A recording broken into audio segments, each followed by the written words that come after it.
Hello అండి అందరికీ. అందరూ ఎలా ఉన్నారు? మేమైతే సంపెంగ పూలు చేసుకుందాం అనుకున్నాము. మా ఫ్రెండ్‌కవి చాలా ఇష్టమనమాట. ఆంధ్ర సైడ్ చాలా ఫేమస్ అంట సంపెంగి పూలు, గులాబీ పూలు. అట్లా అని జెప్పేసి చేసుకుందాము అంటే, సరే చేసుకుందాం అని జెప్పి రెసిపీలన్నీ జూషినామనమాట. యాక్చువల్‌గా తనేమన్నది అంటే, "నాకు రెసిపీ ఒచ్చు. నేను జేస్తా" అనన్నది. అన్నీ తెచ్చిన తర్వాత చెయ్యు అంటే, నాకు ఓన్లీ ఆ పువ్వుల షేప్‌లో కట్ జేయడమే వచ్చు. రెసిపీ అంత రాదు అనన్నది. ఇంక తర్వాత మేమైతే యూట్యూబ్‌లో జూషినామనమాట చాలా రెసిపీస్. అవి చూస్తే ఎలా ఉన్నాయంటే, ఫస్ట్ అయితే నార్మల్ చపాతీ పిండి కలుపుకొని, ఆ సంపెంగి పూల షేప్‌లో కట్ జేసుకొని, ఫ్రై జేసి మంచిగా డీప్ ఫ్రై జేసేసి, దాని తర్వాత చక్కెర పాకం ఉంటది గదా! ఆ పాకంలో తీసి పక్కకు పెట్టడమనమాట. లేదా ఫ్యాన్ కింద గాలికి పెట్టడమో లేపోతే పెట్టారనమాట. కానీ ఎయిట్ మేము అట్లా గాకుండా అంత పెద్ద ప్రాసెస్ ఎవరు జేస్తారని జెప్పి, మా సొంత తెలివితేటలు ఉపయోగించినామనమాట. మేమేం జేసినామంటే, ఇప్పుడు నార్మల్‌గా పిండిలో వాటరేసి కలుపుతారు గదా! మేము షుగర్ ఏసి దాంట్లో వాటరేసి కలిపినాము. అది గూడా కొంచెం తక్కువ షుగరేసుంటే అయిపోయేదేమో, కానీ నేనైతే దాంట్లో కొంచెం ఎక్కువేశాననమాట. అది మరీ థిక్కు షుగర్ సిరప్ లాగా అయిపోయింది. నాకు పిండి కలుపుతుంటేనే డౌటొచ్చింది. ఎందుకంటే, మనం నార్మల్‌గా చపాతీ పిండి కలిపితే ఎట్లా ఉంటది? మంచి స్మూత్ టెక్స్చర్ అట్లొస్తది గదా! అదే నేను ఆ షుగర్ సిరప్ ఏసి కలిపినప్పుడు నాకెట్లా అనిపిచ్చిందంటే, అది మనకి హరసల పాకము, ఇంకా బూరెల పాకం ఉంటది గదా! మనం పిండిలో కలిపిన తర్వాత ఎట్లా ఉంటదో అట్లా అనిపిచ్చింది. కలిపేటప్పుడే అట్లా అనిపిచ్చింది. అయినా నేను ఇంకా ఎక్కువ సేపు కలిపినా అనమాట. అట్లా అనిపిస్తదని జెప్పేసి ఒక 10-15 మినిట్స్ కలిపినా. కానీ అది కలపడంలో ఏం లేదు. ఎంత కలిపినా అది అంతే ఉంది. కానీ ఇంగ ఒక 15-20 మినిట్స్ మళ్ళీ పక్కన పెడితే పిండి సెట్ అయ్యి ఏమైనా చేంజ్ అయితదేమో అనుకున్నా. బట్ అదైతే ఏం చేంజ్ అవ్వలేదు. అట్లనే ఉందనమాట. ఇంగా అట్లనే ఉంది. ఇగ చేసేది ఏం లేక ఇంగ అదే పిండితోని జేయాలి. ఇప్పుడైతే వేస్ట్ జేయలేం గదా! ఇంగ అందుకని అదే పిండితోని చేద్దామని జెప్పేసి ఏం జేసినాము, ఇంగ చిన్న చిన్న రౌండ్స్ లాగా చుట్టుకున్నామనమాట. చుట్టుకొని ఫస్ట్ అయితే పక్కన బెట్టుకున్నాము. మేము మొత్తం కలిపిన షుగర్ సిరప్ గూడా ఎక్కువే మొత్తం పట్టలేదు. కొంచెం మిగిలిచ్చినాము. ఎందుకంటే మళ్ళా అక్కడికే సరిపోయింది. మళ్ళా లూజ్ అయితే కష్టం గదా! అసలే చక్కెర పానకము. అందుకని అది పక్కన బెట్టేసి ఇంగ తర్వాత చిన్న చిన్న రౌండ్స్ జేసుకున్నాము. అంటే ఇంగ మళ్ళీ పెద్ద చపాతీ జేసి, కట్ జేసి ఎందుకు అదంతా వేస్ట్ జేయడం అనేసి మేమైతే చిన్న చిన్న రౌండ్సే ఏసినామనమాట. ఇంగ చిన్న చిన్న రౌండ్స్ ఏసి, చిన్న చిన్న చపాతీల్లాగా జేసేసి, మేమైతే సంపెంగ పూల్లాగా కట్ జేస్తామనుకున్నాం. ఆ షేప్ గూడా కటింగ్‌లో మాకైతే సరిగ్గా రాలేదు. ఇంకా డీప్ ఫ్రైకి ఆయిల్ పెట్టుకున్నామనమాట. ఆయిల్ పెట్టుకొని ఇంక చిన్న చిన్న చపాతీలాగా అయితే చేసుకున్నాము. ఇంగ చేసుకొని అవి చాకు తీసుకొని ఆ సంపెంగ పూల షేప్‌లో కట్ జేసినామనమాట. ఆ కట్టింగ్ అంటే చపాతీ చేసేటప్పుడు చపాతీలు బానే వచ్చినాయి. ఇంకా ఇది గూడా బానే వస్తదనుకున్నాను. బట్ మేము అనుకున్న దానికి క్వైట్ అపోజిట్ అయిందనమాట. ఎట్లా వచ్చిందంటే అది మేము ఆయిల్‌లో ఏసి డీప్ ఫ్రై చేసేటప్పుడు ఎట్లా అంటే, అది తీయకపోతేనేమో మాడిపోతుంది. కానీ అందులో తీసే టైంకి అది మెత్తగానే ఉందనమాట. అట్లా అని ఇంగ మాకెటూ అర్థం గాలే. మెత్తగున్నప్పుడే తీసి బయట పెట్టినాము. బయట పెడితే ఇంగ ఒక 2, 3 ఏసి చూద్దాము. అప్పటి వరకు సెట్ అవ్వకపోతే చెయ్యొచ్చులే. మళ్ళా వేరేదేదో ఒకటి జూషి అని జెప్పేసి ఫస్ట్ అయితే ఒక 3 వరకు ఏసినాము. అయినా గూడా నో యూజ్ అనమాట. అవి మెత్తగానే ఉన్నాయి అప్పటికైతే. అదే మేము జేసిన పెద్ద తప్పు. యాక్చువల్‌గా ఏమైంది చేసినంక ఒక 3, 4 అవర్స్ తర్వాత చూస్తే అవి ఎంత టేస్టీగున్నాయో అసలు చాలా బావున్నాయి. కానీ మేము ఆ సంపెంగి పూలు చేయకుండా ఏం జేసినామంటే, ఇది మామూలుగా మేము చిన్నగున్నప్పుడు మా మమ్మీ లైట్‌గా గోధుమ పిండిలో షుగర్ వాటరేసి కలిపి బిస్కిట్స్ లాగా చేసేదనమాట. అంటే ఇంత షుగర్ ఎయకపోతుండే. బట్ లైట్ స్వీట్‌గుంటుండే బావుంటుండే. చపాతీలాగా చేసి మంచిగా స్క్వేర్ షేప్‌లో ఇట్లా డైమండ్ షేప్‌లో కట్ జేసి మంచిగా చేసేదనమాట. అట్లా ఇంగ ఆ 3 ఇంగ ఫెయిల్ అయ్యేసరికి మాకు చిరాకొచ్చి ఇంగేం జేయలేదు. చపాతీలాగా జేసేసి, ఇగ చిన్న చిన్న డైమండ్స్‌లాగా జేసేసి మంచిగా పొంగినాయి ఆ డైమండ్స్ ఎంత పొంగినాయంటే అట్లా మస్తు పొంగినాయనమాట. కాపోతే ఆ చపాతీలేందంటే ఎగ్ గూడా ఏస్తుండే మమ్మీ.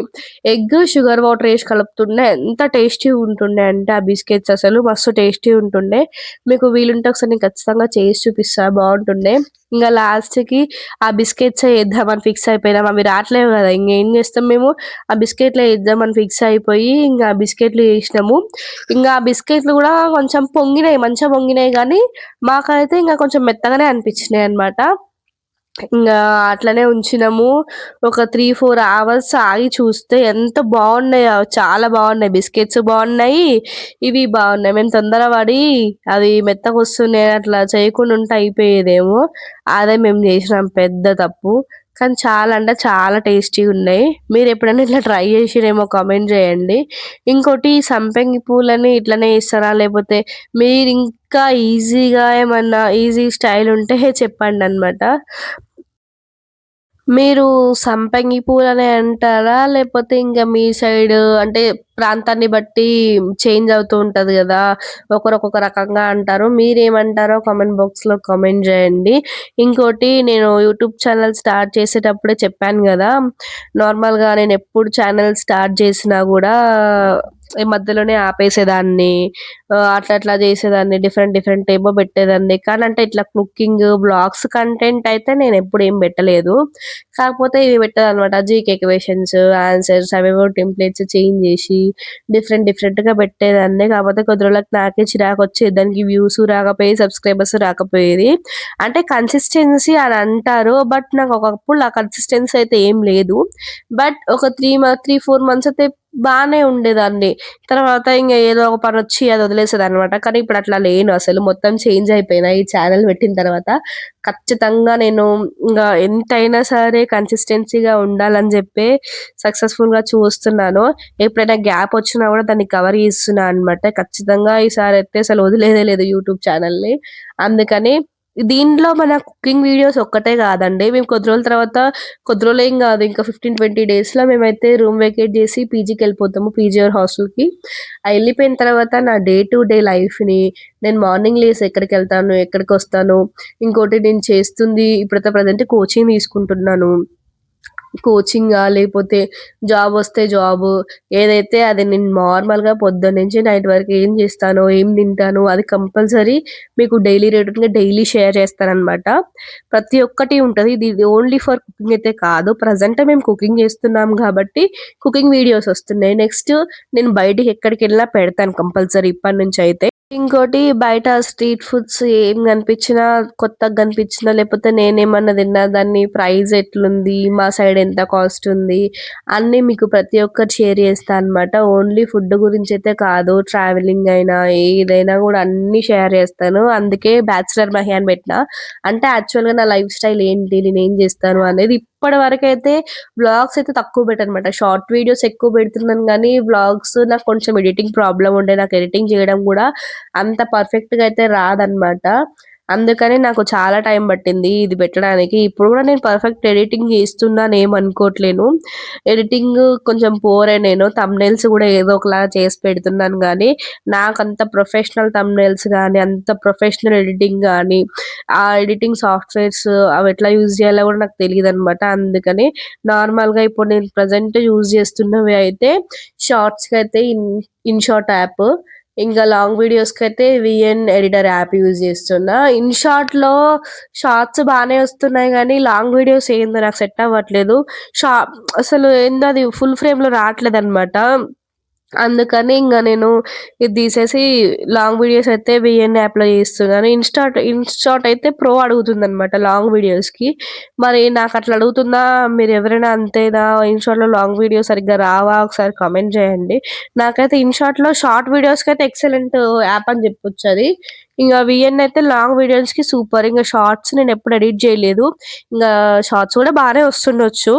కానీ నేనెప్పుడు ఎడిట్ జేయలేదు. కాపోతే నాకు ఇన్‌షాట్ ఏమనిపిస్తదంటే, ఇన్‌షాట్ కొంచెం ఈజీగా అర్థమైపోయిద్ది అని అనిపిస్తదనమాట. అంటే తొందరగా అర్థం చేసుకోవచ్చు. అది చూడంగానే అన్ ఈ వీఎన్ అయితే అంత తొందరగా అర్థం కాదు. కొంచెం కాంప్లికేటెడ్ అనిపిస్తది. కానీ ఓకే. బానే ఉంది. ప్రెజెంట్ అయితే లాంగ్ వీడియోస్ జేయడానికి. ఫైనల్‌గా మా సంపంగి పూల కథ ఇదనమాట. ఇంగ లాస్ట్‌కైతే ఇట్లొచ్చినయి. ఇంగా చూడండి ఎట్లొచ్చినాయో గివే బిస్కెట్లంటే మేము బిస్కెట్లనే అంటాం. మీకు రౌండ్‌గా గావాలంటే ఏదన్నా బాటిల్ క్యాప్ మూత తీసుకొని ఇట్లా రౌండ్‌గా ప్రెస్ చేసుకొని ఎయడమే నూనెలో ఎయడమే. ఇంతే బానే ఉండే. కాకపోతే టైం తీసుకున్నది.